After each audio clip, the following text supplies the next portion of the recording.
अक्टूबर का पहला हफ्ता मान लीजिए चुनाव की तारीखों का ऐलान होगा। और इस बार चुनाव 4 या 5 चरणों में नहीं किया रहा है, अधिक से अधिक 2 चरणों में होगा, इस बात को पक्का मानिए। 2020 की हार की कसक नीतीश कुमार के जेहन में आज भी है। अब आते हैं मटिहानी पर। जी, मटिहानी भूमिहारों का घर है। नरेंद्र सिंह उर्फ बोगो सिंह। बोगो सिंह भी उतने ही वायरल होते हैं जैसे अनंत सिंह। जेडीयू कह रही है कि इस सीट पर तो हम ही लड़ेंगे, हम ही लड़ेंगे, हम ही लड़ेंगे। नालंदा जिला मतलब नीतीश कुमार। नालंदा में कोई भी जीत और हार नीतीश कुमार की जीत और हार। चंद्रसेन प्रसाद को टिकट नीतीश कुमार नहीं देने जा रहे। जिन नामों की चर्चा चल रही है उसमें सबसे बड़ा नाम है डॉक्टर रंजन चौधरी। 2020 में राजपूत को लड़ाया, 2025 में क्या राजपूत को नहीं लड़ाएंगे? 2015 में जब महागठबंधन में थे नीतीश कुमार, बीजेपी अलग लड़ रही थी, मिथिलेश तिवारी चुनाव जीत गए। यहाँ यादव बनाम राजपूत, राजपूत बनाम यादव और सबन बनाम पिछड़ा, पिछड़ा बनाम सबन। मनजीत सिंह सिर्फ आयोग का अध्यक्ष बनने मात्र से खुश नहीं। मनजीत सिंह ने भी तैयारी नहीं छोड़ी है। अब मनजीत सिंह और मिथिलेश तिवारी दोनों एमई हैं, दोनों एमई हैं। हाँ, क्या इन दोनों से अलग निकला जा सकता है? अब जनसुराज की बात कर लीजिए। जनसुराज में यहाँ उम्मीदवारों की बड़ी लंबी लिस्ट है। जनसुराज से उम्मीदवार का ऐलान तब होगा जब एनडीए से उम्मीदवार का ऐलान होगा। खगड़िया में दोनों ओर से कंफ्यूजन बना हुआ है। 2020 में यहाँ सबों को चकित करते हुए कांग्रेस की जीत। और मजेदार बात यह है कि मनोहर यादव की दावेदारी आरजेडी से चल रही है। लालू फैमिली तेज प्रताप यादव को महुआ लड़ने से नहीं रोक पाई तो मुकेश रोशन भी हसनपुर जा सकते। इस सीट पर बीजेपी की बड़ी नजर है। जातीय समीकरण से कैसे साधेंगे यह चुनौती है, ठीक है ना? लेकिन बीजेपी कभी कभी जातीय बंधन को तोड़ भी देती है और बीजेपी यह सोचती है कि नहीं मेरे पास तक। और अगली सीट जिसकी हम चर्चा करेंगे वो है गोविंदगंज की सीट।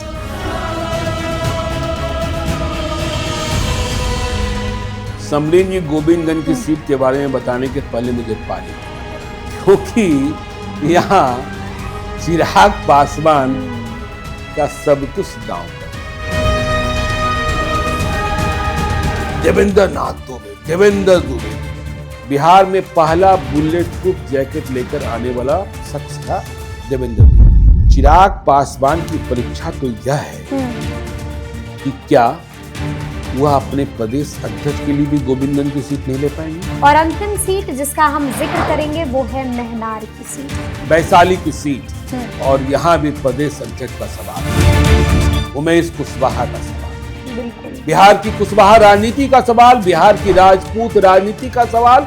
और तेजस्वी यादव के सामने बड़ा सवाल कि मेहनार लड़ाएं किसको, राजपूत को कि यादव को।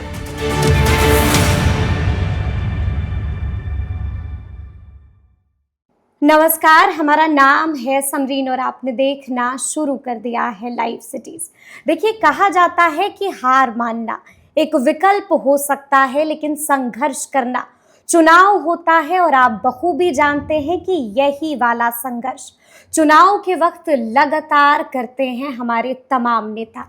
आप ये भी जानते हैं कि ये साल चुनावी साल है, यानी कि अब बिहार विधानसभा चुनाव में महज कुछ महीनों का समय ही बचा हुआ है। और ऐसे में लाइव सिटीज लगातार आपके लिए लेकर आ रहा है बिहार इलेक्शन पॉडकास्ट। तो एक बार फिर से हम आपके सामने बिहार इलेक्शन पॉडकास्ट लेकर हाजिर हैं। तो आज हम जिन सीटों की चर्चा करेंगे, आइए उन पर एक नजर डालते हैं। तो पहली सीट है मटिहानी की सीट, दूसरी है इस्लामपुर की सीट, तीसरी है बैकुंठपुर की सीट, चौथी है खगड़िया की सीट, पांचवी है गोविंदगंज की सीट और छठी है मेहनार की सीट। तो आइए फिर चर्चा की शुरुआत करते हैं। और एक बार फिर से इस पर चर्चा करने के लिए हमारे साथ सीनियर जर्नलिस्ट ज्ञानेश्वर जी हैं।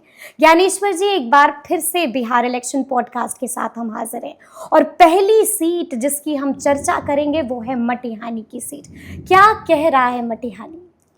देखिए समरीन जी, मटिहानी की बात करें इसके पहले आपकी कुछ सवालों का जवाब दे दें जो आपने शुरुआत की कि हार मानना एक विकल्प होता है।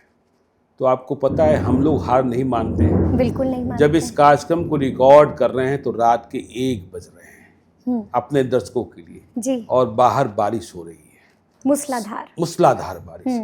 सुबह हमें भी बाहर जाना है, आपको भी बाहर जाना है, लेकिन दर्शकों के लिए हम लोग कुछ भी करने को तैयार रहते हैं। बिल्कुल। दूसरी बात आपने कही कि कुछ महीनों के भीतर चुनाव होना है, तो आज हम इस पॉडकास्ट के माध्यम से एक संकेत भी देना चाहते हैं कि चुनाव हो कब रहा है। बिल्कुल। हाँ, कई लोग यह सवाल पूछते हैं कि क्या चुनाव की तारीखों का ऐलान सितंबर के प्रारंभिक हफ्ते में हो जाएगा या फिर चुनाव कितने चरणों में होगा। तो देखिए, चुनाव में इस बार देरी हो रही है। देरी हो रही। विधानसभा का गठन अपने समय पर होगा, क्योंकि आपको मालूम है कि SIR के कारण जो गहन वोटर पुनरीक्षण का कार्यक्रम चल रहा है, इस कारण अंतिम वोटर लिस्ट का प्रकाशन 30 सितंबर को होना है। बिल्कुल। जो चुनाव आयोग ने समय सीमा तय की, यानी कि फाइनल वोटर लिस्ट। बिल्कुल। और उसके पहले तमाम आपत्तियां ली जाएंगी, उनके निपटारे किए जाएंगे। फिर आप देख रही हैं कि सुप्रीम कोर्ट में बातें चल रही हैं, राहुल गांधी बिहार में वोटर अधिकार यात्रा चला रहे हैं। तो चुनाव आयोग को भी अपने को बेदाग साबित करने की कोशिश करनी है और राहुल गांधी नए नए आरोपों के साथ सामने आ रहे हैं। इस बात पर भी बहस छिड़ी हुई है कि चुनाव आयोग सिर्फ राहुल गांधी को नोटिस जारी क्यों करता है, अनुराग ठाकुर को नोटिस क्यों नहीं जारी करता है। जी, यही सवाल राहुल गांधी ने भी किया। हाँ, ये सवाल राहुल गांधी ने भी किया और यह सवाल बिहार के और देश के मतदाताओं को भी होना चाहिए, क्योंकि जब चुनाव आयुक्त, मुख्य चुनाव आयुक्त कहते हैं कि न हम पक्ष हैं न विपक्ष हैं, हम भारत की जनता के पक्ष हैं, तो उन्हें बराबरी से। तो देखिए, 30 सितंबर को जब फाइनल वोटर लिस्ट का प्रकाशन होगा, जीरो वोटर लिस्ट पर आप चुनाव की तारीखों का ऐलान नहीं कर सकते हैं। तो इस बात की संभावना लग रही है। देखिए, मैं संभावना की बात कर रहा हूं, फिर परिस्थितियां क्या बदल जाती हैं वह दूसरी बात होगी कि इस बार चुनाव की तारीखों का ऐलान सितंबर महीने में 30 सितंबर के पहले तो होता दिख नहीं रहा है। तो चुनाव का ऐलान 1 अक्टूबर 2 अक्टूबर को गांधी जयंती है और उसके बाद ही संभव है अक्टूबर का पहला हफ्ता मान लीजिए चुनाव की तारीखों का ऐलान होगा और चुनाव की तारीखों के ऐलान होते ही नामांकन पत्र भरने की प्रक्रिया शुरू हो जाती है। और इस बार चुनाव 4 या 5 चरणों में नहीं होने जा रहा है। नहीं होने जा रहा है। अच्छा। इस बार चुनाव अधिक से अधिक 2 चरणों में होगा, इस बात को पक्का मान लीजिए। सिर्फ 2 चरणों में। देखिए, तैयारी तो यहां तक है कि 1 चरण में चुनाव करा लें, क्योंकि आपको मालूम है कि तमाम फेस्टिवल्स हैं वह अक्टूबर महीने में ही खत्म हो रहे हैं, तो 1 चरण में ही करा लें, लेकिन 2 चरण से अधिक चुनाव नहीं होंगे। महाराष्ट्र में चुनाव आयोग ने 1 चरण में चुनाव कराए हैं। वहां के भी कई जिले, वहां के भी कई विधानसभा क्षेत्र नक्सल प्रभावित रहे हैं, जिस तरीके से बिहार में है। और 2025 में अकेले बिहार में चुनाव होना है, इसलिए अर्धसैनिक बलों की, केंद्रीय बलों की कमी नहीं होनी है। और जो चुनाव के इंतजामात हैं वह तो आप समझ ही रही हैं। तो चुनाव की तारीखों के ऐलान में विलंब होगा। और अब देखिए ना, कई कार्यक्रम, जैसे खबर आ रही है कि सितंबर के तीसरे हफ्ते में पूर्णिया एयरपोर्ट का उद्घाटन होना है। प्रधानमंत्री नरेंद्र मोदी को करना है। तो यदि तीसरे हफ्ते में पूर्णिया एयरपोर्ट का उद्घाटन होना है, एक बड़ी सौगात देनी है सीमांचल को, यह सिद्ध करना है कि नहीं, हमने काम कर दिया, तो बड़ी सौगात मिलेगी। तो चुनाव की घोषणा नहीं होगी तीसरे हफ्ते तक। हाँ, आप देख रहे हैं पटना मेट्रो को लेकर, पटना मेट्रो की तारीख पहले 15 अगस्त तय हुई, फिर 23 अगस्त तय हुई, लेकिन अब भी पूरे काम नहीं हुए हैं, क्योंकि मेट्रो चलाना और बिहार के लिए तो सपना ही है ना। सारे सेफ्टी मेजर्स का ध्यान रखना होता है, स्टेशंस देखने होते हैं, रेलवे पटरियां देखनी होती हैं, सिक्योरिटी देखनी होती है। और फिर नीतीश कुमार के पास कुछ तुरुप का पत्ता भी है। उन तुरुप के पत्तों का अभी ऐलान नहीं हुआ है। 15 अगस्त में भी नहीं हाँ हुआ। नहीं हुआ। नहीं सामाजिक सुरक्षा पेंशन तो कर दिया, हाँ, बिल्कुल, ठीक बिल्कुल। है। परीक्षा के फीस कम कर दिए, बिल्कुल। इसके अलावा और भी कई घोषणाएं उन्होंने कर दी। ममता 1 करोड़ दीदी, रोजी बिल्कुल। रोजगार, यह भी। सब कह लेकिन दिया, हाँ, हाँ। माँ बहन असली बहन। लड़ाई वहां है। बिल्कुल। और एक और मोर्चे पर लड़ाई लड़नी है, क्योंकि राहुल गांधी जब वोटर अधिकार यात्रा कर रहे हैं बिहार में, तो वह समझाने का प्रयास करेंगे। साथ में तेजस्वी यादव भी हैं, मुकेश सहनी भी हैं, दीपांकर भट्टाचार्य भी हैं। यह प्रयास करेंगे कि देखिए, यदि वोटर लिस्ट में आपका नाम न रहा, आपका नाम कट गया, तो सरकार की जो लाभकारी योजनाएं हैं उससे भी आप वंचित कर दिए जाएंगे। यदि लड़ाई को वहां ले गए, हाँ। यदि लड़ाई को वहां ले गए, सिर्फ एसआईआर के मुद्दे पर आप नहीं। चुनाव नहीं लड़ सकते हैं बिहार में। जीत भी नहीं हाँ, सकते। जीत भी नहीं हाँ, सकते हैं, बिल्कुल। क्योंकि प्रशांत किशोर जो हैं बिहार के जमीनी मुद्दे, जो आम जनता से जुड़े हुए मुद्दे हैं, उसको उठा रहे हैं। तो कांग्रेस पार्टी, महागठबंधन, इंडिया ब्लॉक जो भी कह ले, वह प्रशांत किशोर की पिछलग्गू नहीं बनना चाहती है। हाँ। कि प्रशांत किशोर ने जिन मुद्दों को उठा दिया, हम उन मुद्दों को उठाएंगे तो क्या करेंगे। लेकिन तो कॉपी क्या कहलाएंगे? कॉपी कैसे करेंगे? भाई तेजस्वी यादव कह रहे हैं नीतीश कुमार की सरकार कॉपी पेस्ट की सरकार है, हम क्यों कॉपी पेस्ट करें? हाँ। लेकिन वो मुद्दे असली मुद्दे हैं, जिसमें पलायन है, जिसमें बेरोजगारी है, जिसमें स्कूली शिक्षा की बात है, स्वास्थ्य की बात है, जिसमें भ्रष्टाचार की बात है, भ्रष्टाचार की बात जी, है। जी। आजकल तो प्रशांत किशोर ने यह भी कहना शुरू कर दिया है कि जैसे जैसे ही जन सुराज की सरकार बनेगी, ठीक है ना, और हमें खबर यह भी आ रही है कि चुनाव की तारीखें जैसे जैसे तेज नजदीक आएगी, प्रशांत किशोर भ्रष्टाचार के पुलिंदे और खोलेंगे, क्योंकि प्रशांत किशोर को पता है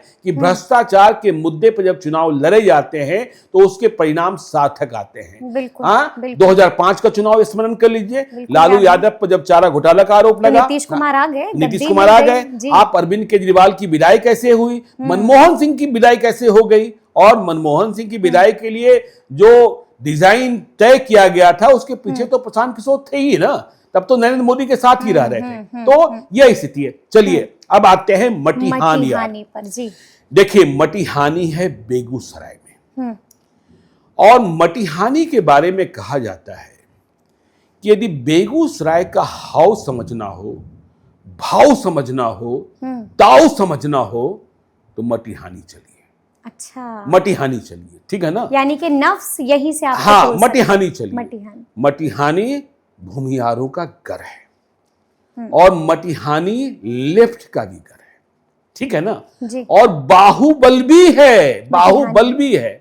देखिए, अब तो जमाना रहा एनडीए वर्सेस इंडिया ब्लॉक का, ठीक है ना। अब तो जनसुराज भी है। नहीं, जनसुराज भी तीसरा कौन बना रहा है? हाँ। देखिए, जनसुराज को स्थापित होना है।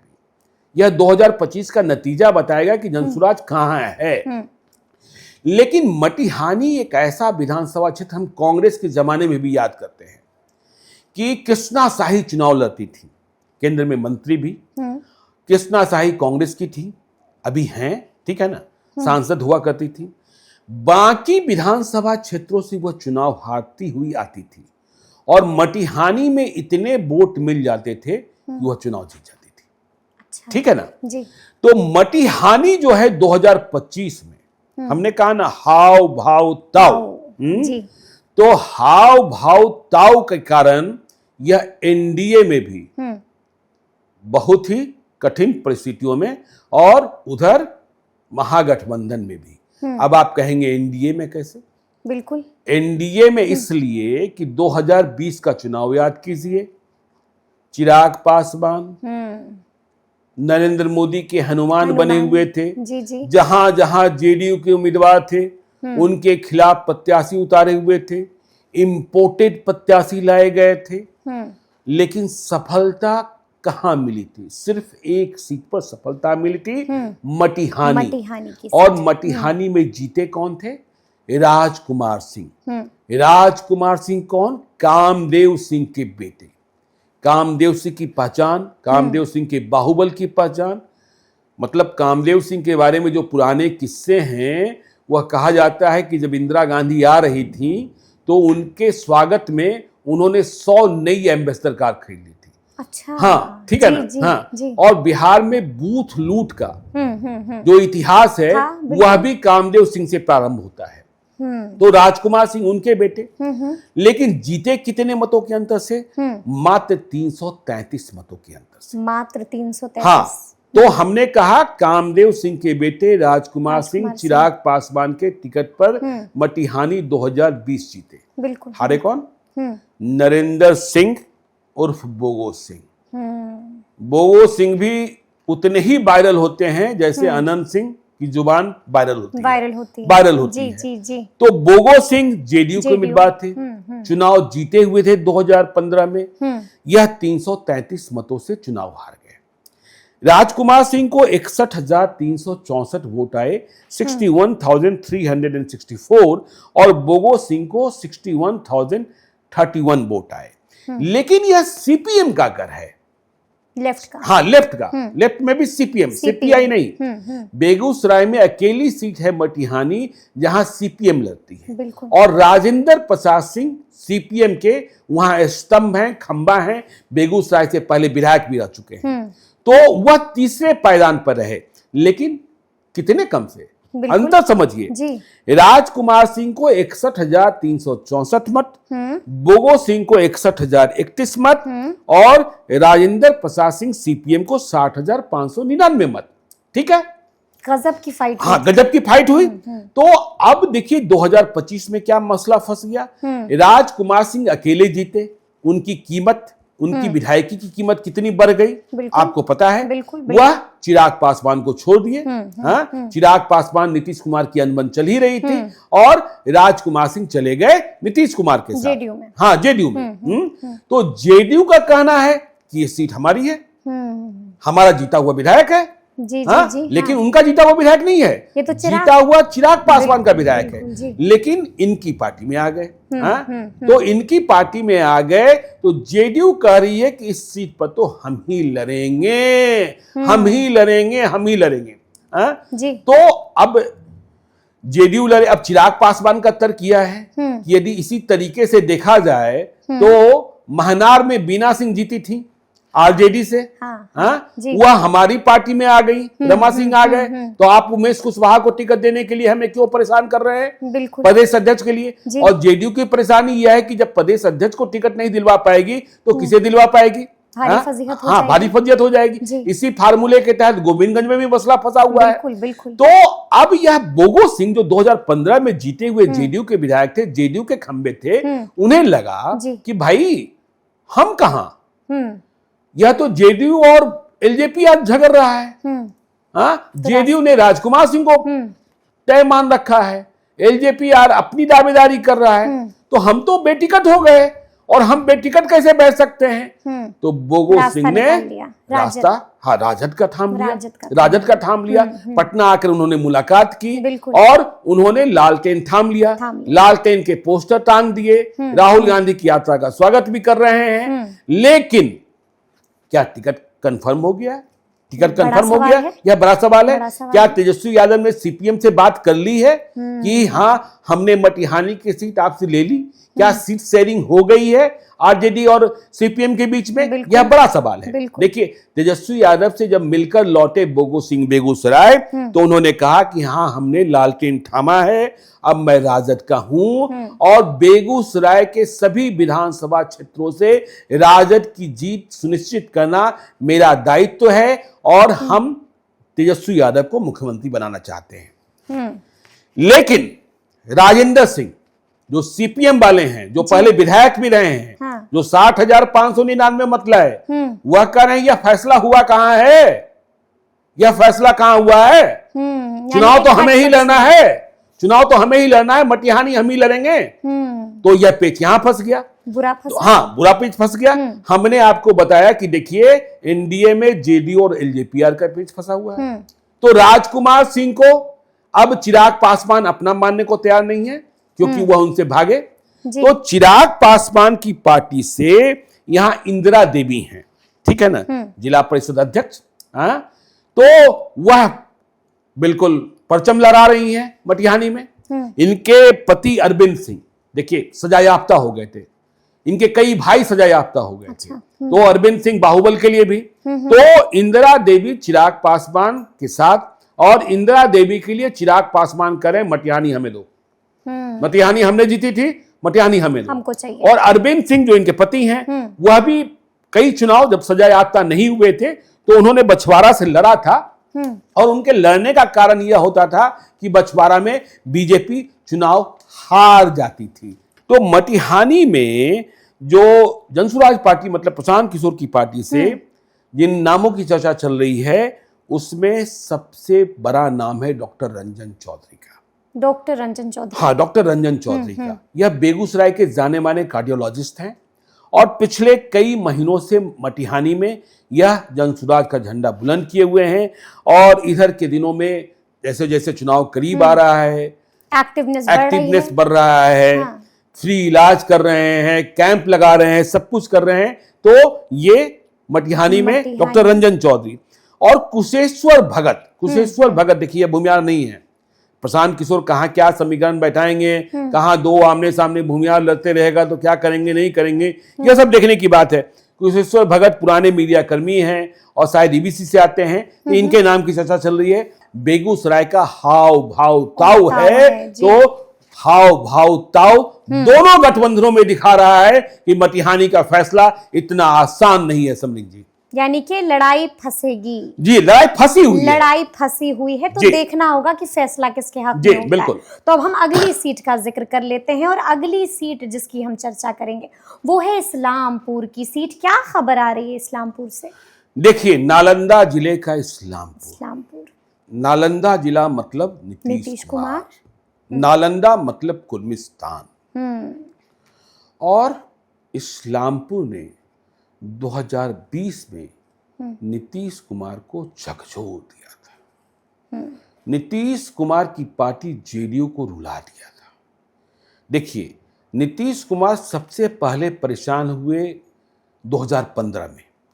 2015 में कैसे परेशान हुए कि महागठबंधन में नीतीश कुमार थे और बिहार शरीफ की सीट डॉक्टर सुनील कुमार भाजपा वाले ने बगैर नीतीश कुमार की इच्छा की जीत ली थी। बिल्कुल ठीक है, बिल्कुल। हाँ। तो वहां से नीतीश कुमार को झटका लगा। 2020 में जब नीतीश कुमार एनडीए में रहे, चिराग पासवान हनुमान की तरह बागी थे, नरेंद्र मोदी के हनुमान की तरह, तो इस्लामपुर की जो सीट है, यदि हम 2020 के चुनाव के पहले 20 साल के चुनावों की बात करें तो यह कुर्मियों की सीट। कुर्मियों में भी देखिए कितने प्रकार के कुर्मी हैं। अबधिया कुर्मी, कोचैसा कुर्मी, घमैला कुर्मी, समसमार कुर्मी, ठीक है ना। तो इस्लामपुर घमैला कुर्मियों की सीट रही। अच्छा। घमैला कुर्मियों की सीट रही। लेकिन 2020 में इस्लामपुर और हिल्सा दोनों ने परेशान किया नीतीश कुमार को। हिल्सा तो मतगणना के दिन जो शासकीय चक्रव्यूह होता है उससे जेडीयू जीत गया 12 मतों से। शक्ति सिंह यादव हारे, ठीक है ना। और जेडीयू जीत गया। भाई, एक ऐसा भी वक्त आया था मतगणना के दौरान, मतगणना के अंतिम पहर में, जब शक्ति सिंह यादव को विजेता घोषित कर दिया गया था। लेकिन फिर क्या हुआ क्या नहीं हुआ वह भगवान मालिक है। लेकिन इस्लामपुर में फासला इतना बड़ा हो गया था कि नीतीश कुमार इस्लामपुर हार गए। हमने कहा नीतीश कुमार इस्लामपुर हार गए क्योंकि नीतीश कुमार स्वयं मानते हैं कि नालंदा में कोई भी जीत और हार नीतीश कुमार की जीत और हार है। 2025 में क्या करेंगे नीतीश कुमार मुझे नहीं पता, उनकी सेहत को लेकर तमाम सवाल उठते रहते हैं। लेकिन 2020 के चुनाव तक नीतीश कुमार जब बिल्कुल फिट थे, फिट एंड फाइन थे, तो वह दिन भर पूरे बिहार में चुनावी सभाएं करते थे और जब शाम को लौटते थे तो वह नालंदा जिले के 200 लोगों से प्रतिदिन बुलाकर मिलते थे। प्रतिदिन चुनाव के दौरान प्रतिदिन, ठीक है ना, बुलाकर मिलते थे। तो इस्लामपुर ने रुला दिया। इस्लामपुर में राकेश कुमार रोशन चुनाव जीत गए। हमने कहा 2020 के पहले 20 साल में यहां गैर कुर्मी कोई चुनाव नहीं जीता था। राकेश कुमार रोशन यादव, तेजस्वी यादव, लालू यादव के सिपाही चुनाव जीत गए। और आप यह कह सकती हैं कि नीतीश कुमार को यह हार चिराग पासवान के कारण मिली। बिल्कुल। कैसे, आंकड़े बताते हैं। राकेश कुमार रोशन जो आरजेडी के चुनाव जीते, उन्हें 68,088 68,088 वोट आए। और चंद्रसेन प्रसाद जेडीयू जो नीतीश कुमार के उम्मीदवार थे, नीतीश कुमार का प्रतिबिंब कह लीजिए, उन्हें 64,390 वोट आए। 3,698 मतों से हार हो गई जेडीयू के उम्मीदवार की, नीतीश कुमार के उम्मीदवार की। और यहां चिराग पासवान ने जेडीयू का खेल बिगाड़ने के लिए, जानते थे कि मुझे जीतना नहीं है, लेकिन 2020 का मकसद तो नीतीश कुमार को हराना था, डैमेज करना था। तो नरेश प्रसाद सिंह चिराग पासवान के उम्मीदवार थे लोक जनशक्ति पार्टी के, उन्हें 8,597 मत आ गए और हार कितने से हुई? 3,698 मतों से। जबकि 2015 में चंद्रसेन प्रसाद जेडीयू वाले 66,587 मतों से चुनाव जीते थे।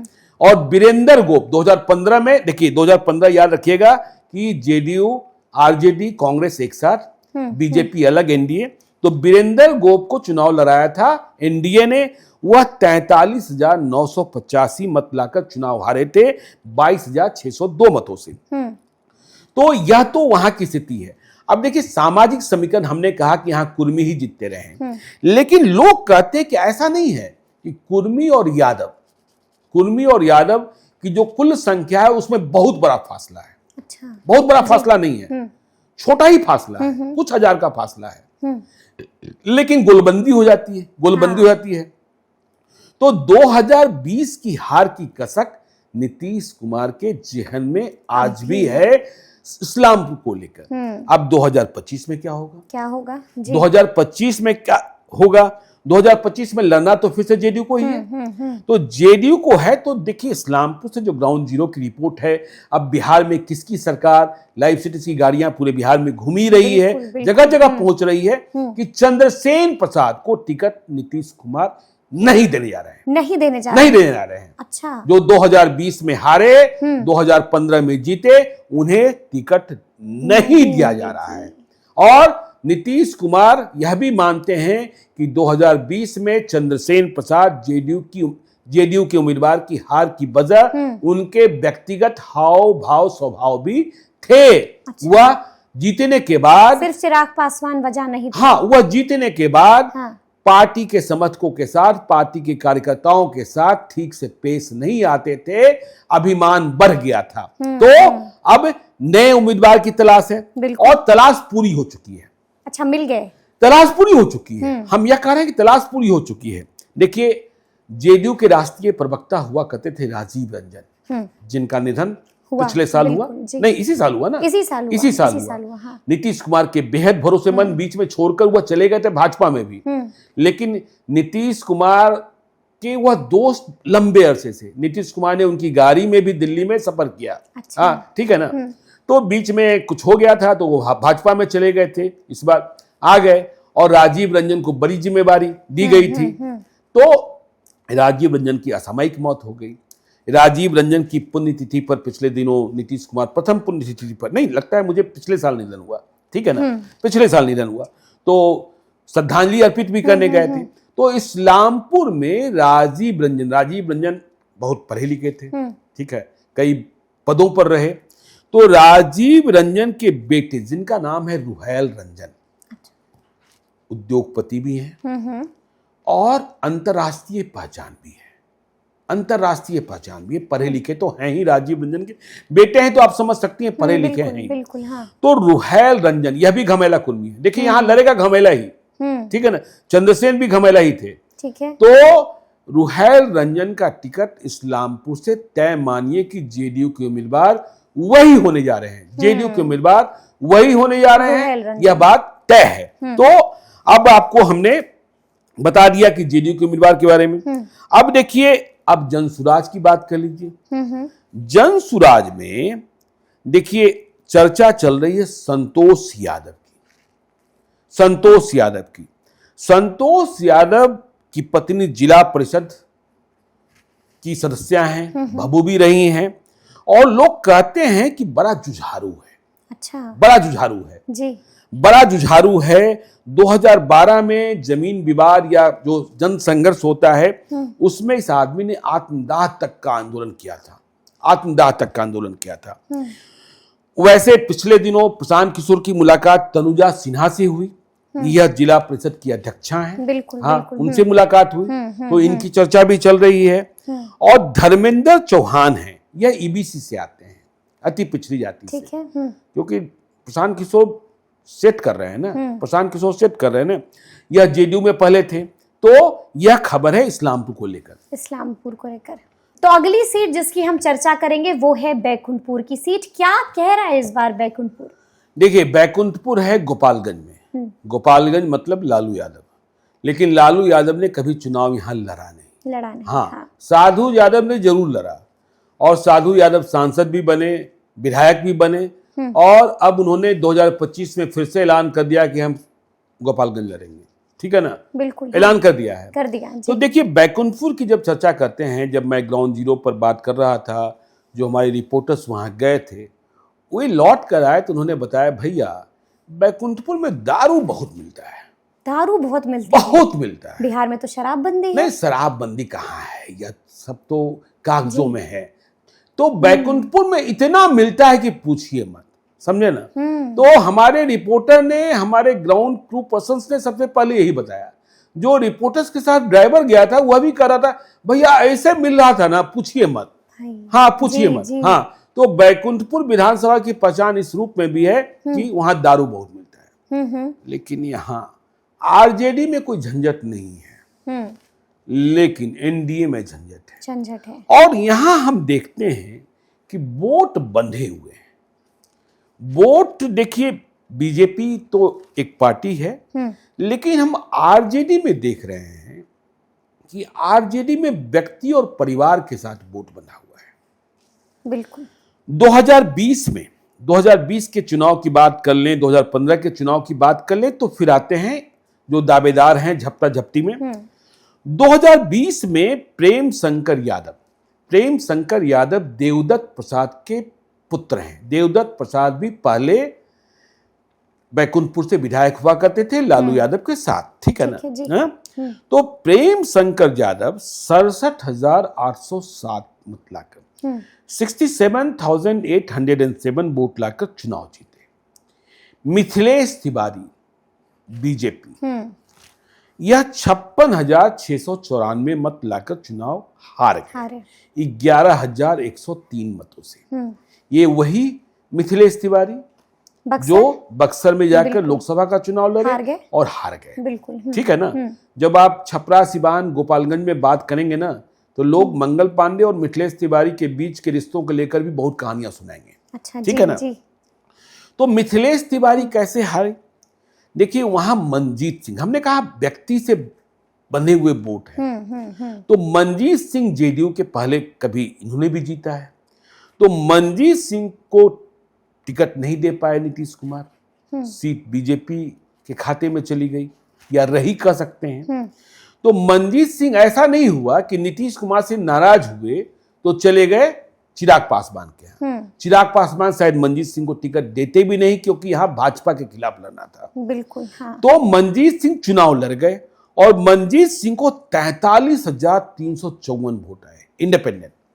ठीक है ना, इंडिपेंडेंट। इसलिए हमने कहा कि यहाँ व्यक्ति के साथ बंधा हुआ वोट है, परिवार के साथ बंधा हुआ वोट है। ठीक है ना।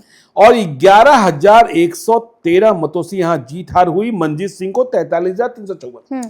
2015 में जब महागठबंधन में थे नीतीश कुमार और बीजेपी अलग लड़ रही थी, तो मिथिलेश तिवारी चुनाव जीत गए थे।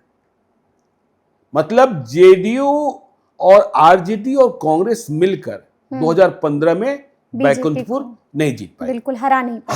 हाँ, बैकुंठपुर नहीं जीत पाई। हाँ, नहीं जीत पाई।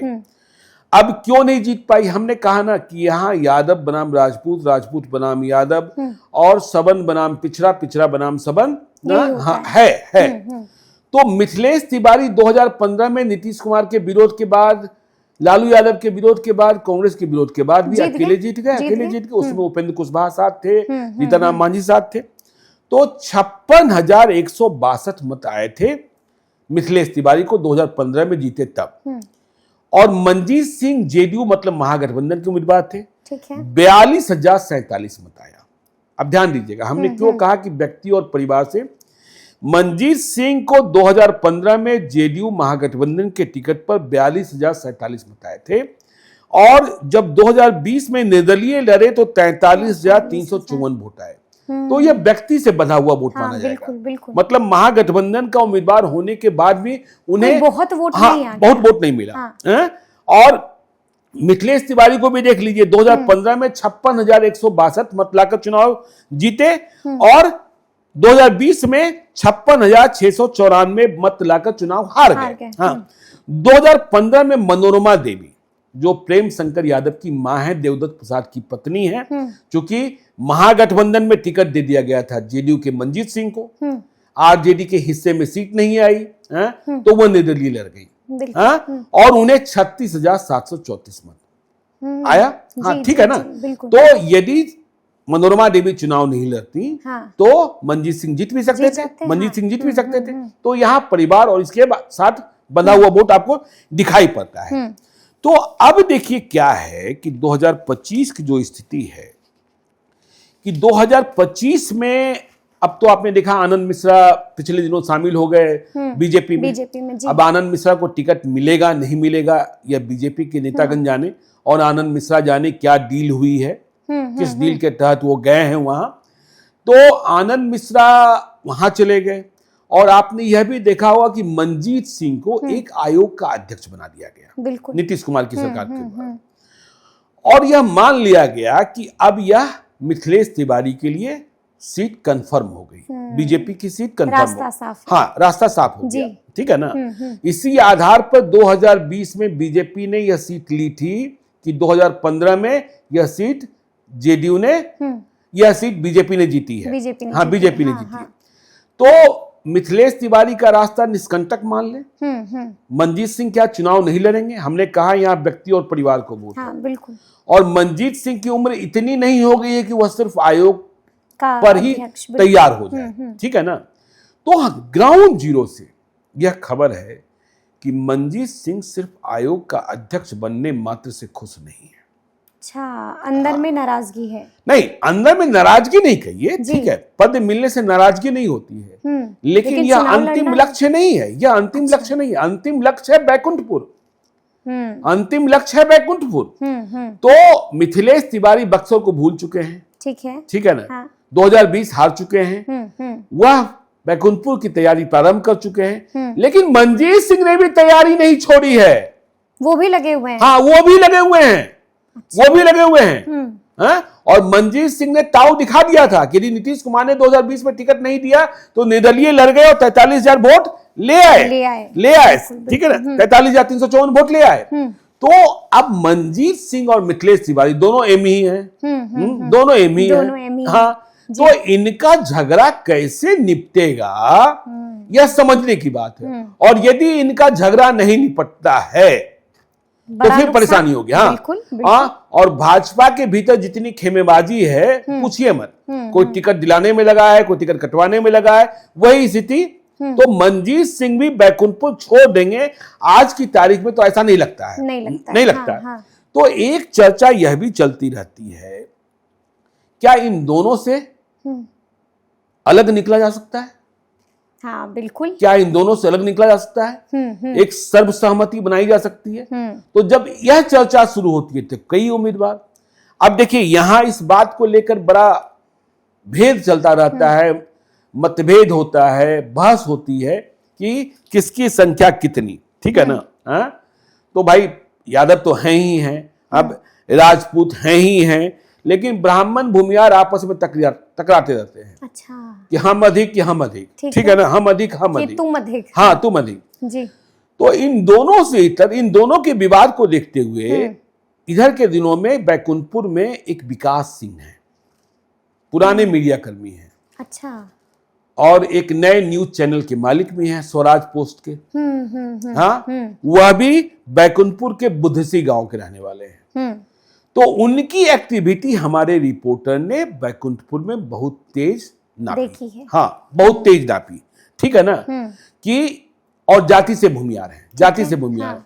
और इन्हें भी किसी न किसी का आशीर्वाद प्राप्त है। जी। तो क्षेत्र में बताया जाने लगा कि विकास सिंह 13-14 साल से भाजपा में है, दिल्ली के एक बड़े संस्थान से पत्रकारिता की पढ़ाई की, फिर महुआ न्यूज में नौकरी की, फिर जी न्यूज में नौकरी की, और फिर लगा कि नौकरी करने मात्र से बहुत कुछ हासिल नहीं किया सकता है, तो फिर अपना बिजनेस स्टार्ट कर दिया।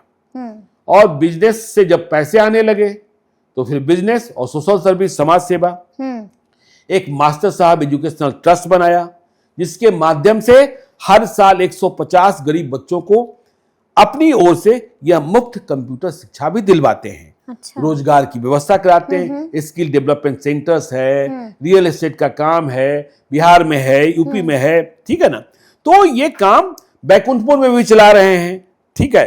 कोरोना में भी लोगों की इन्होंने सेवा की, बाढ़ में वहां रहते हैं, तो इधर के दिनों में यह एक्टिव दिख रहे हैं। हाँ। तो बैकुंठपुर में फिर फैसला क्या होता है यह देखने की बात होगी, कि लोग कहते हैं कि भाई जिसको कोई नहीं पूछता विकास भैया पूछ लेते हैं। तो मसला ये है कि 2 के बीच 3, तीसरा।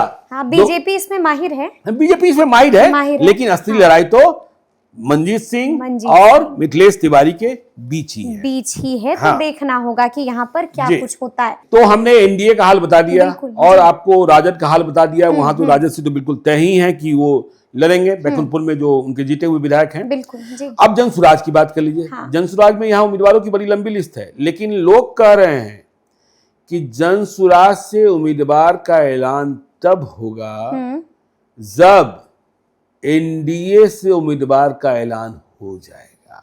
अच्छा, ठीक है ना। जी। मतलब नजर कहाँ है, इस बात को समझिए, इस बात को समझिए बैकुंठपुर को लेकर। बिल्कुल। वैसे जो सक्रिय दिखाई पड़ रहे हैं वो डॉक्टर विनोद कुमार सिंह है, पढ़े लिखे लोग हैं जनसुराज में। ये एडवोकेट हैं पेशे से, लीगल सेल के वहां के कन्वीनर भी हैं। अशफाक अहमद हैं, जिला पार्षद हैं। भानु प्रताप मिश्रा हैं, राजेश शर्मा हैं, अजय प्रसाद हैं, जो जनसुराज के परमंडलीय संयोजक भी हैं। जी।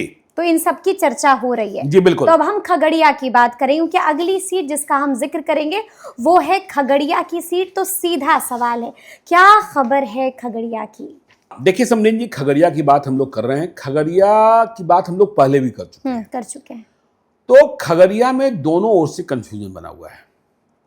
दोनों ओर से क्यों कंफ्यूजन बना हुआ है? 2020 में यहां सबों को चकित करते हुए कांग्रेस की जीत हो गई, बिल्कुल, छत्रपति यादव की। और जेडीयू की पूनम देवी चुनाव हार गई। पूनम यादव रणबीर यादव की पत्नी। जी। और इस हार की वजह भी रेणु कुशवाहा, जो एलजेपी से चुनाव लड़ रही थी, अब राजद में चली गई हैं। बिहार सरकार की पूर्व उद्योग मंत्री, पूर्व सांसद। तो रेणु कुशवाहा ने अब तेजस्वी यादव पर दामन थाम लिया। तो इतना वोट ले आई थी, लेकिन अब रेणु कुशवाहा के बारे में कहा जा रहा है कि जो तेजस्वी यादव की ओर से भरोसा मिला है उसमें खगड़िया की सीट नहीं है, उसमें बिहारीगंज की सीट है। अच्छा, ठीक है ना, बिहारीगंज की सीट है। और रेणु कुशवाहा के हस्बैंड ने भी एक बार मधेपुरा में 2014 में पप्पू यादव के खिलाफ चुनाव लड़ा था, पप्पू यादव और शरद यादव के खिलाफ, और हार मिली थी। ठीक है ना जी। तो अब हमने क्यों कहा कि कंफ्यूजन की स्थिति है कि छत्रपति यादव तो जीते हुए विधायक हैं, लेकिन थोड़ा सा असंतोष है जनता में। ठीक है। और छत्रपति यादव 2020 में हमने कहा ना, चकित करते हुए, वह तो लड़ना भी नहीं चाहते थे। वह खगड़िया लड़ना ही नहीं चाहते थे, वह लड़ना चाहते थे हसनपुर। बिल्कुल। हसनपुर में उनकी तैयारी, उनके पिताजी बिहार सरकार में मंत्री रहे, या फ्रीलांस जर्नलिस्ट थे। लेकिन हसनपुर पहुंच गए तेज प्रताप यादव। तो तेज प्रताप यादव पहुंच गए, तो कांग्रेस को सीट मिलनी थी, तो सीट मिली खगड़िया की, और छत्रपति यादव पहुंच गए खगड़िया। बिल्कुल। और देखिए, प्रियंका गांधी के सेक्रेटेरिएट से जुड़े हुए डॉक्टर चंदन यादव हैं, कांग्रेसी। उन्हें लाना था खगड़िया, उन्हें जाना पड़ा बेलदौर। तो इस कसमकस में तो अब छत्रपति यादव समझ रहे हैं कि खगड़िया में थोड़ी परेशानी हो सकती है, तो वह हसनपुर लौटने की तैयारी भी कर रहे हैं। हसनपुर लौटने की, क्योंकि तेज प्रताप यादव के बारे में पता ही है। तेज प्रताप यादव अब लालू परिवार से बहिष्कृत है, आरजेडी से बहिष्कृत हैं। वह कह रहे हैं कि हम महुआ से लड़ेंगे। तो हसनपुर यदि वैकेंसी हो रही है, तो छत्रपति यादव हसनपुर जाना चाह रहे हैं। हसनपुर जा सकते हैं। हम्म। चंदन यादव खगड़िया आ सकते हैं। और आरजेडी की दावेदारी भी चल रही है। देखिए आरजेडी में शिवराज यादव है, नहीं माफ कीजिएगा, मनोहर यादव है। मनोहर यादव है, वह दावेदारी कर रहे हैं। पहले यह पप्पू यादव की पाठशाला के छात्र रहे हैं। और मजेदार बात यह है कि मनोहर यादव की दावेदारी आरजेडी से चल रही है।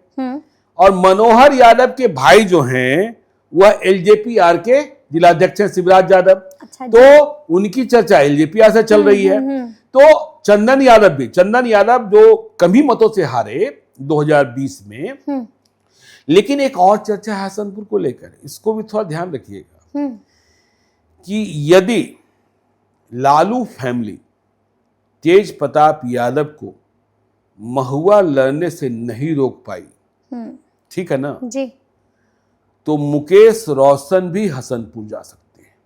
अच्छा, यह चर्चा भी है, हाँ, क्योंकि आपको पता है, देखिए क्या महुआ का दृश्य बहुत नहीं बदलेगा, लेकिन लड़ाई थोड़ी नुकीली हो जाएगी, बिल्कुल होगी, लड़ाई नुकीली हो जाएगी। तो ये चर्चा भी है।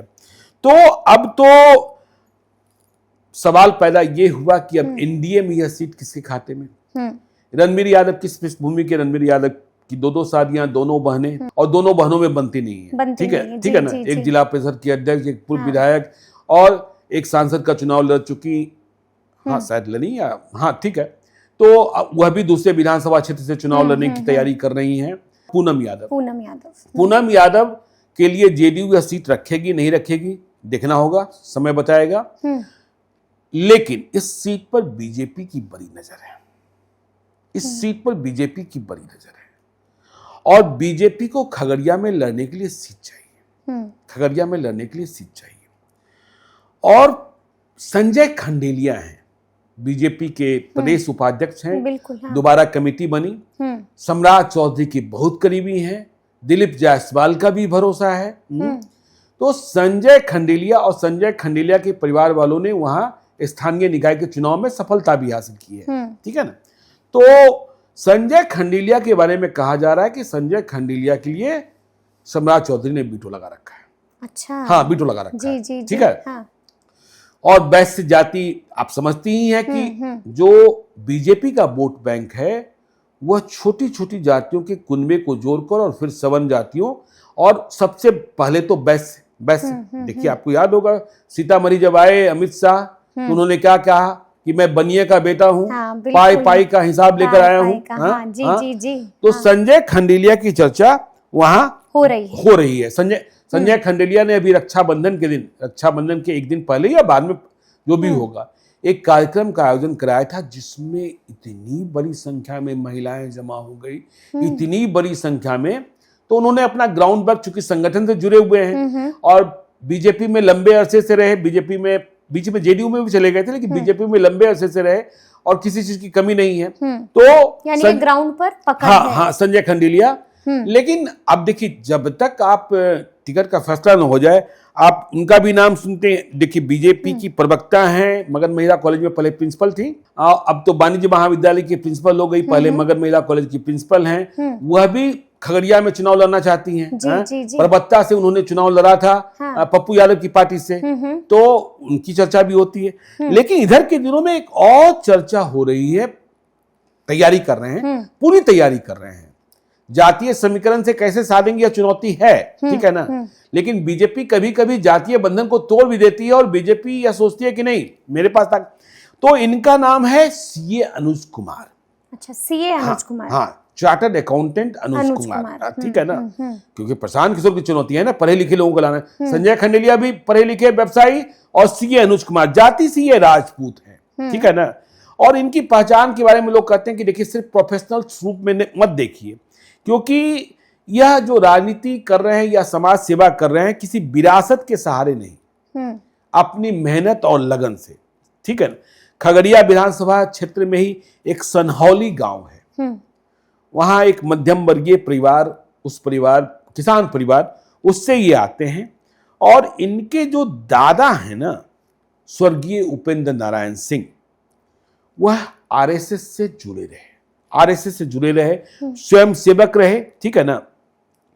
और फिर आपको पता है कि मध्यम वर्गीय परिवार की समस्याएं कितनी होती हैं और किस तरीके से कोई परेशानियां सफलता आती हैं। प्राप्त हाँ, करने के लिए बिल्कुल। पापड़ बेलना होता है, लेकिन चार्टर्ड अकाउंटेंट जैसी परीक्षा अनुज कुमार ने उसे क्रैक किया, सफलता किया। हासिल की। हाँ? और इसके बाद उन्होंने अपना प्रोफेशनल करियर शुरू किया, लेकिन इसके साथ ही शिक्षा को लेकर जागरूकता फैलाने का अभियान हो या फिर यह कि गांव तक असली विकास पहुंचे, जो नरेंद्र मोदी का विजन है, बिल्कुल। तो शिक्षा, स्वास्थ्य और रोजगार जैसे मुद्दों पर अब पैसे आ गए, सीए बन गए, तो गांव में बच्चों को मुफ्त ट्यूशन की व्यवस्था करा देना, करियर गाइडेंस देना, किसानों को सरकारी योजनाओं की जानकारी देना, कोविड महामारी के समय काम करना, ये सारे काम इन्होंने किए हैं। और यह मान रहे हैं कि बीजेपी में इतनी ताकत है कि वह जातीय बंधनों को तोड़कर, वैसे देखिए इनकी संख्या, जाति की संख्या भी ठीक ठाक हाँ, है, बिल्कुल। हाँ, जाति की संख्या ठीक ठाक, तो अब खगड़िया में सीए अनुज कुमार के नाम की गूंज भी सुनाई पड़ने लगी है। जी बिल्कुल। लेकिन हम आपसे ये भी जानना चाहेंगे कि जनसुराज से कौन? देखिए, जनसुराज से यहाँ जो है प्रशांत किशोर की पार्टी, एक नाम तो आपने सुना होगा, मनीष सिंह, शिक्षक नेता, यह भी बर्खास्त हो गए थे। जी। यह भी बर्खास्त हो गए थे, जैसे जो एमएलसी अमित विक्रम, हाँ, ब्रिजवासी, हाँ, बंशीधर ब्रिजवासी तो भाई एमएलसी बन गए। हाँ, हाँ। पता नहीं कैसे प्रशांत किशोर ने चुप कर दिया, सबसे पहले तो उन्हीं के पास पहुंचे थे। हाँ, यदि बंशीधर ब्रिजवासी को टिकट दे दिया होता तो आज उनके पास एक नहीं दो एमएलसी होते। हाँ, तो प्रशांत किशोर कभी कभी चुप कर जाते हैं। तो सबसे अधिक जो चर्चा होती है वो खगड़िया में, वह मनीष सिंह है, शिक्षक नेता है, बर्खास्त, इनकी चर्चा हो रही है। तो अब हम अगली सीट का जिक्र करेंगे जी। और अगली सीट जिसकी हम चर्चा करेंगे वो है गोविंदगंज की सीट। सब जानना चाह रहे हैं कि गोविंदगंज में क्या होगा।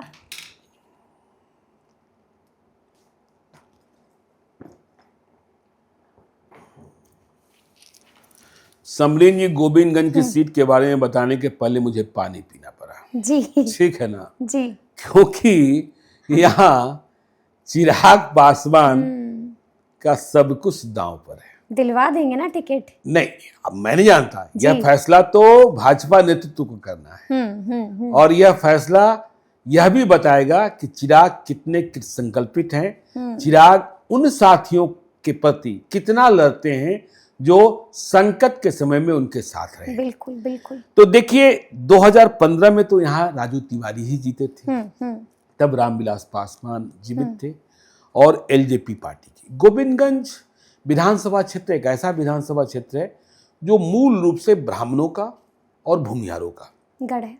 देवेंद्र दुबे इसी क्षेत्र से जिनकी हत्या हो गई थी लोकसभा चुनाव के दौरान। भाई वो देवेंद्र दुबे जो इतने बड़े बाहुबली कि मत पूछिए, बिहार में पहला बुलेट प्रूफ जैकेट लेकर आने वाला शख्स था Devendra Dubey. Bullet proof jacket. और न जाने कितनी कहानियां हैं, हाँ, कि भाई यह कहा गया कि असम में उल्फा के साथ इतने दिनों तक संबंध रहा। बुलेट प्रूफ जैकेट जब आया था लोगों ने देखे भी नहीं थे, तब बिहार पुलिस के पास भी नहीं आई थी बुलेट प्रूफ जैकेट। इनके पास हाँ, या आए भी होगी तो 2 4 10 जो बिल्कुल वो कोर ग्रुप वाले होंगे उनके पास होंगे। मुझे ठीक से याद है कि देवेंद्र दुबे आर ब्लॉक के पास एक विधायक क्वार्टर में रहते थे। बुलेट प्रूफ जैकेट आया, ठीक है। अब इस बुलेट प्रूफ जैकेट की जांच होनी थी। अच्छा, हाँ, क्या सच में यह बुलेट प्रूफ है? तो हाँ, तो किस्म किस्म के हथियार होते थे देवेंद्र दुबे के पास। तो देवेंद्र दुबे ने अपने साथियों को कहा कि इस बुलेट प्रूफ जैकेट को पहनो, हम मार के देखते हैं। हाँ, हम इस पर गोली चलाते हैं। हाँ। अब आप समझ सकती हैं कौन पहनने को तैयार होगा। पसीने निकल गए। हाँ, कोई 2 पैर वाला व्यक्ति तो तैयार होगा नहीं। कोई 2 पैर वाला व्यक्ति तैयार। अब इसकी टेस्टिंग कैसे हो कि गलत आया कि सही आया, ठीक है ना। हाँ, तो बेचारे एक कुत्ते को पहनाया गया। हाँ, एक कुत्ते को पहनाया गया, उसके चारों पैर बांध दिए गए, ठीक है। हाँ। और उस कुत्ते को एक खूंटा में बांधा गया, फ्लैट के भीतर ही। अच्छा। और उस पर ट्राई किया गया एक पिस्टल की पूरी मैगजीन खाली। हाँ, पूरी मैगजीन खाली, लेकिन सच में वह बुलेट प्रूफ था। छोटे छोटे होल्स हुए, लेकिन वह शरीर को भेद नहीं पा रहा था।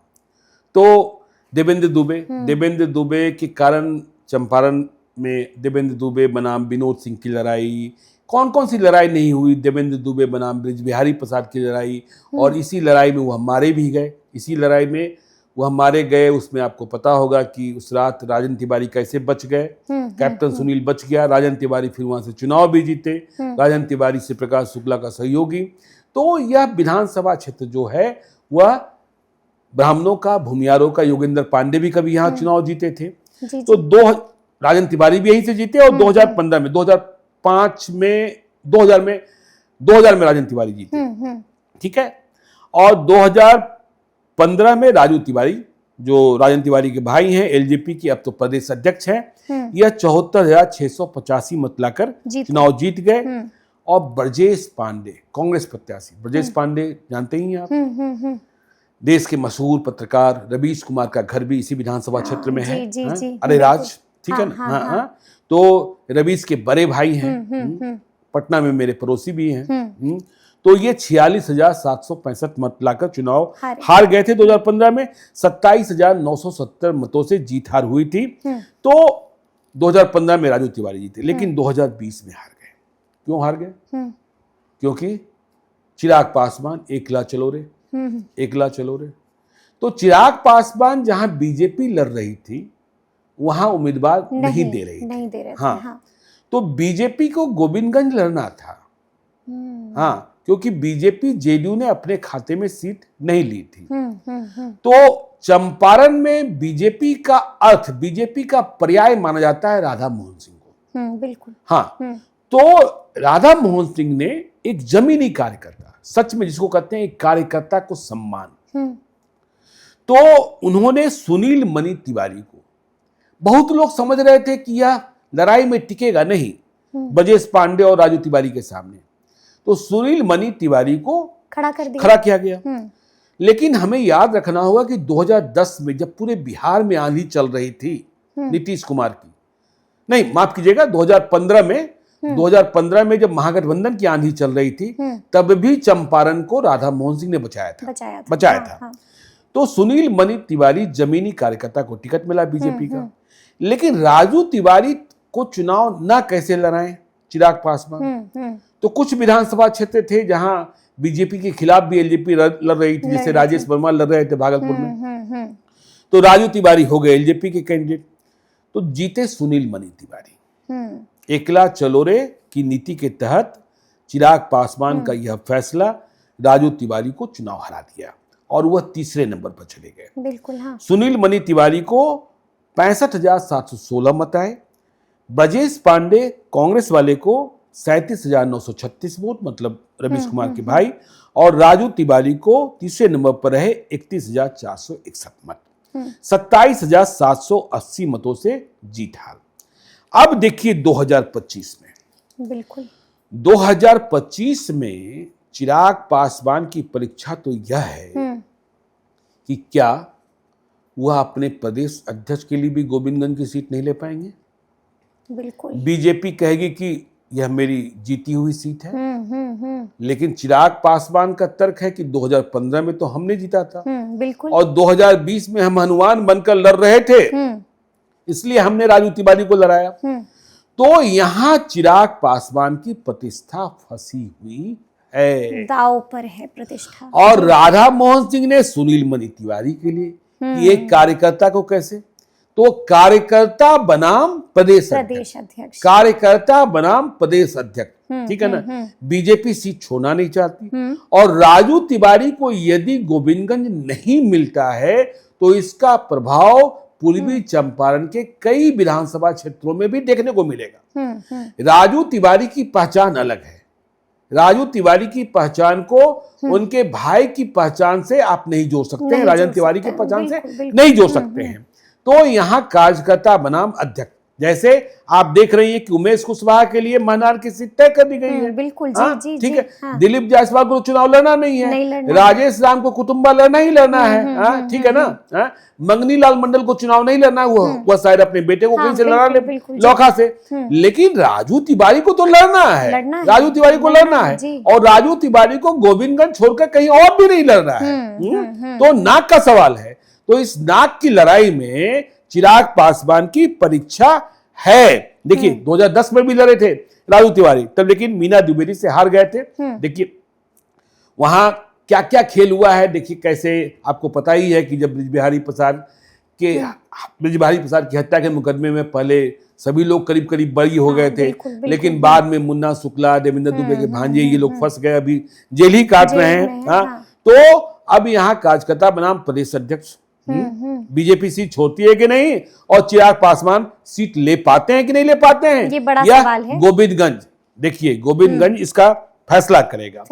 अब देखिए 2015 में भी और 2020 में भी ब्रजेश पांडे चुनाव हार गए, रवीश के भाई। कांग्रेस में उनकी पकड़ कमजोर नहीं हुई है, कांग्रेस में उनकी पकड़ सीधे राहुल गांधी तक है, इसमें भी कोई शक नहीं। अच्छा। कांग्रेस के संगठन में। लेकिन हमने कहा कि यह सीट भूमियार और ब्राह्मणों की सीट रही है, तो यहां कांग्रेस से बहुत मजबूत दावेदारी कर रहे हैं गप्पू राय भी। गप्पू राय की पत्नी ममता राय जिला परिषद की चेयरपर्सन है, ठीक है। और राधा मोहन सिंह के, मतलब जो भी उनकी भूमिका रही, मतलब गप्पू राय ने ममता राय को जितवाया। आपको पता है कि वहां लड़ाई चलती है पवन जायसवाल वर्सेस राधा मोहन सिंह भी। आपको यह भी मालूम है कि वहां मेयर के चुनाव में क्या हुआ था, प्रकाश अस्थाना जो इनके उम्मीदवार थे राधा मोहन सिंह के, वह किस तरीके से हारे। तो गप्पू राय भी चुनाव लड़ना चाहते हैं, यह भी दबंग है, जैसे को तैसे से लड़ने की स्थिति में है। और देखिए बीजेपी में सुनील मणि तिवारी के बारे में हमने बात कर ली। अब जी न्यूज के बड़े वरिष्ठ पत्रकार रहे हैं रवि त्रिपाठी, जिन्होंने अभी सदस्यता, हाँ, नौकरी छोड़ दी। नौकरी छोड़ दी, दिल्ली से आए हैं, और दिल्ली में सब लोग जानते हैं कि अमित शाह के दरबार तक उनकी पहुंच रही है। हाँ, नरेंद्र मोदी भी हुए जानते हैं, और भरोसे के साथ लौटे हैं कि गोविंदगंज मुझे ही मिल रहा है।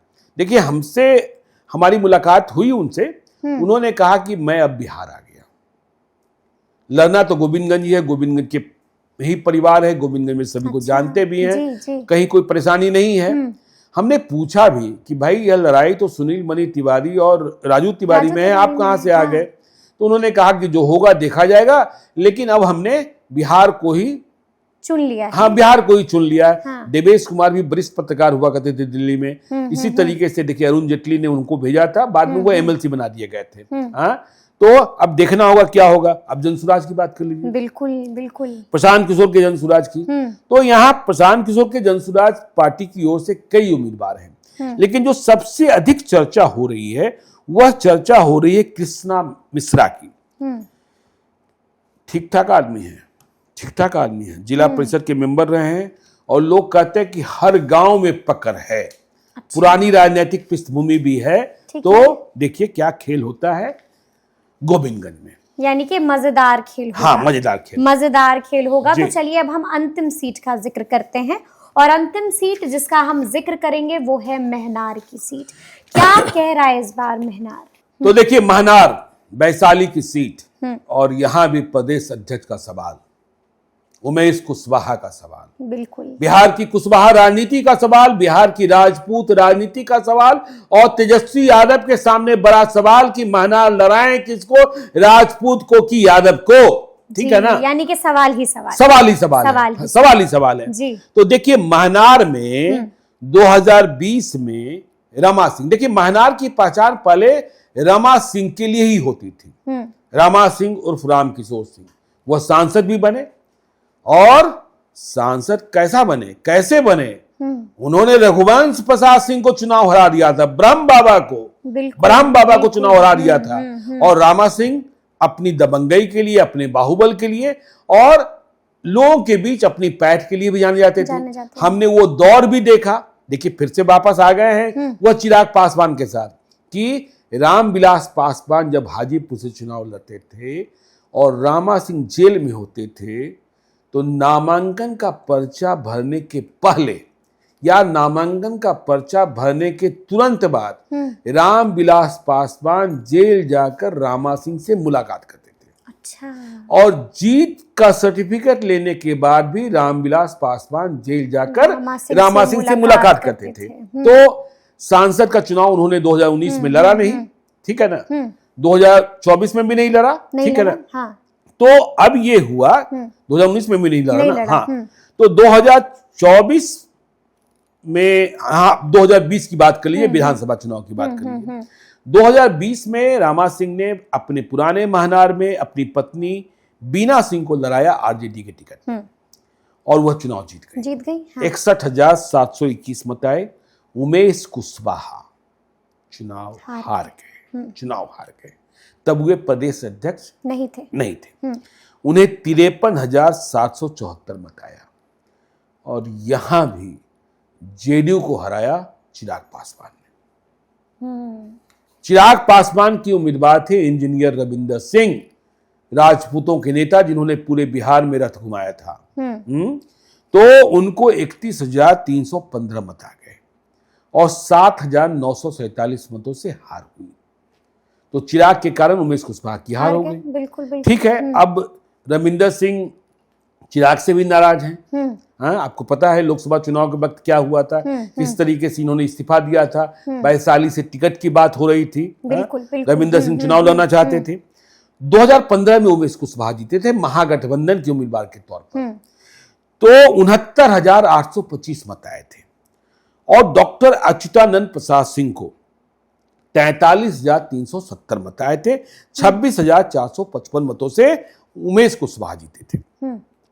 अब देखिए बदली हुई परिस्थितियां 2020 में, 25 में, हाँ 25 में कि रमा सिंह फिर से चिराग पासवान के साथ और जेडीयू की जिद हमें अपने अध्यक्ष को लड़ाना ही लड़ाना है। तो लड़ाना है। तो जीती हुई सीट तो बीना सिंह की है। बिल्कुल।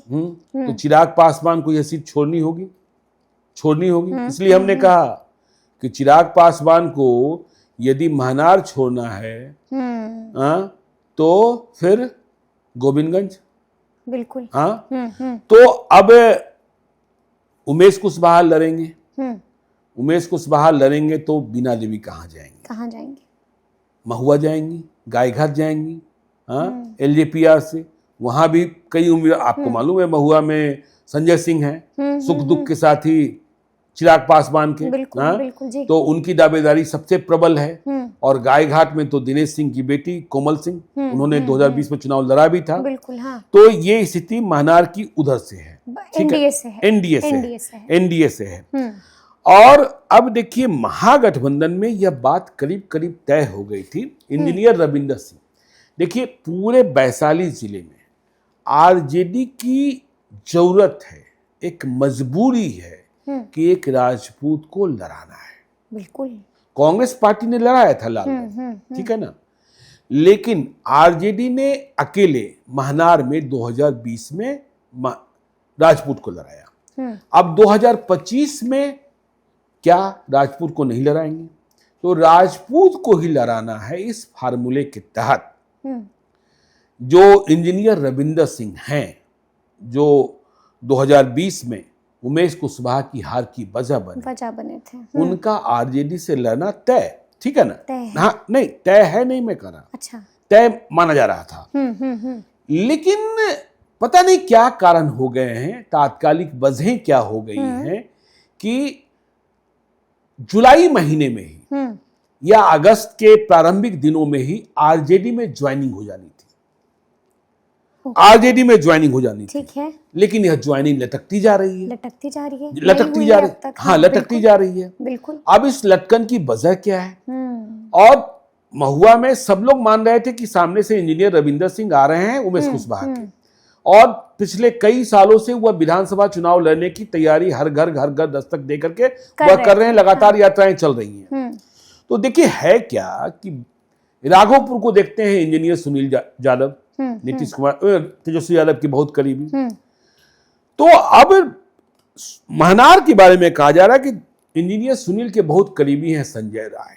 अच्छा, संजय राय, ठीक है ना, मालजाल सब है।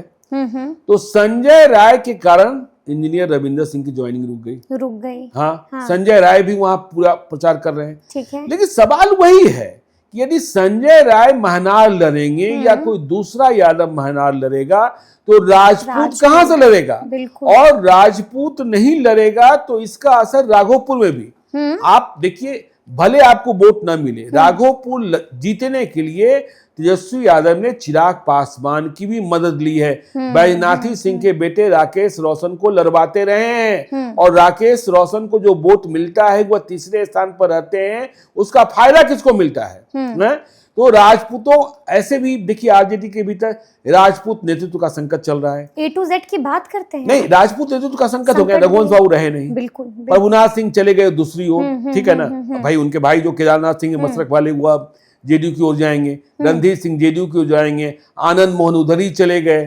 तो आप संजय राय को यदि लड़ाना चाहते हैं तो फिर राजपूत को कहां लड़ाएंगे? ये भी सवाल है। लेकिन अब यहाँ देखिए, वो जो मैथ वाले टीचर हैं विपिन यादव, अच्छा जी, हाँ विपिन यादव, उनके वीडियोस भी काफी वायरल हो रहे हैं। हाँ, मुखिया भी हैं, उन्होंने मुखिया का चुनाव भी जीता था। मुखिया का चुनाव भी जीता था। तो उनके बारे में भी चर्चा चल रही है कि वह भी चुनाव लड़ने की तैयारी कर रहे हैं। और देखिए, यहाँ एक और चर्चा, जब महागठबंधन की सरकार थी बिहार में, 2020 में एनडीए की सरकार बनी, फिर महागठबंधन की सरकार बनी, तो भाजपा ने उन विधानसभा क्षेत्रों में जहां जेडीयू का प्रभुत्व दिखाई पड़ रहा था, वहां चुनाव लड़ने की तैयारी शुरू की। ठीक है।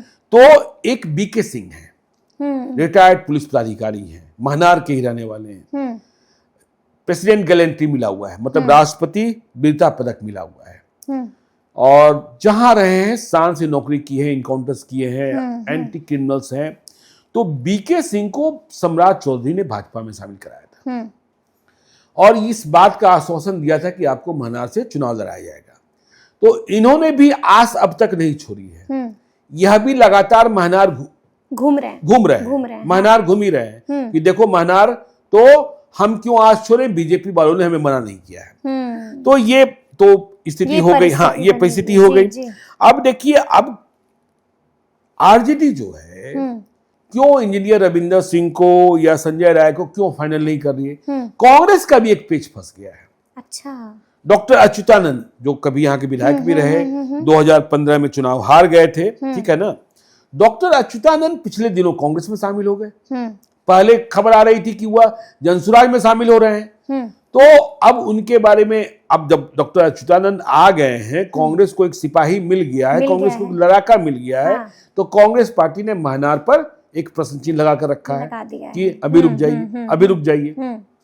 हम बार बार कह ही रहे हैं कि राहुल गांधी की यात्रा चल रही है, इस यात्रा के दौरान सब कुछ तय हो जाएगा कि भाई कितनी सीटें किस गठबंधन को मिली और कौन कौन सी संभावित सीटें हैं। अब जेएसपी से अभी बहुत सारे नाम, कोई प्रदीप सिंह एक है, प्रवीण सिंह है, उनके नाम की चर्चा चल रही है। तो ये तो खबर है महनार की। समरीन जी, ये खबर थी महनार की। तो फिर आप ये बताइएगा कि ये पूरी बातचीत और ये पूरी जानकारी आपको कैसी लगी है। तो ऐसे तमाम अपडेट्स के लिए बिल्कुल ऐसे ही हमारे साथ बने रहिएगा और देखते रहिएगा लाइव सिटीज। बहुत शुक्रिया।